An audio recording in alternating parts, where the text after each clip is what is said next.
কয়েকদিনের মধ্যে শতভাগ শিশু হামের টিকা পাবে জানিয়ে প্রধানমন্ত্রীর তথ্য ও সম্প্রচার উপদেষ্টা ডাক্তার জাহেদুর রহমান বলেছেন, দেশে প্রায় 1,61,00,000 শিশু হামের টিকা পেয়েছে, যা 89%। আজ সচিবালয়ে সরকারের বিভিন্ন কার্যক্রমের অগ্রগতি নিয়ে সাংবাদিকদের সঙ্গে আলাপকালে তিনি একথা বলেন। হামে 300 শিশুর মৃত্যুতে শোক প্রকাশ করে তিনি ভবিষ্যতে টিকার সংকট হবে না বলে আশ্বস্ত করেন। এ সময় মধ্যপ্রাচ্যের সংঘাত নিয়ে উদ্বেগ থাকলেও দেশে পর্যাপ্ত জ্বালানি মজুদ রয়েছে বলেও জানান তিনি।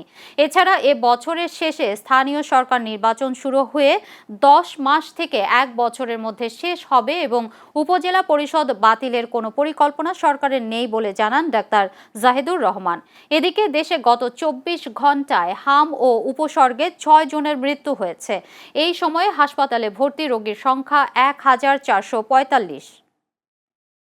বিশেষ করে শিশুদেরকে আইসিইউ সাপোর্ট দেওয়া, একসাথে অনেক বেশি রোগী আসছেন এবং অনেক সময় আমাদের দেশে এটা হয়েছে রোগীরা অনেক দেরি করে হাসপাতালে আসছেন। আমি এই ব্যাপারে ব্যক্তিগতভাবে খোঁজ নেওয়ার চেষ্টা করেছি।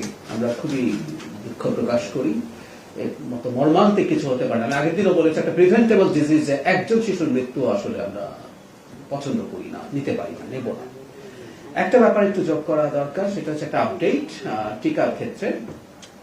হাম রুবেলা টিকাদান ক্যাম্পেইন এই পর্যন্ত 6 মাস থেকে 5 বছর কম বয়সী, 5 বছরের কম বয়সী 1,61,00,000 শিশু টিকা পেয়েছে, যা লক্ষ্যমাত্রা 89%। আগামী কয়েকদিনে শতভাগ লক্ষ্য অর্জন করা যাবে।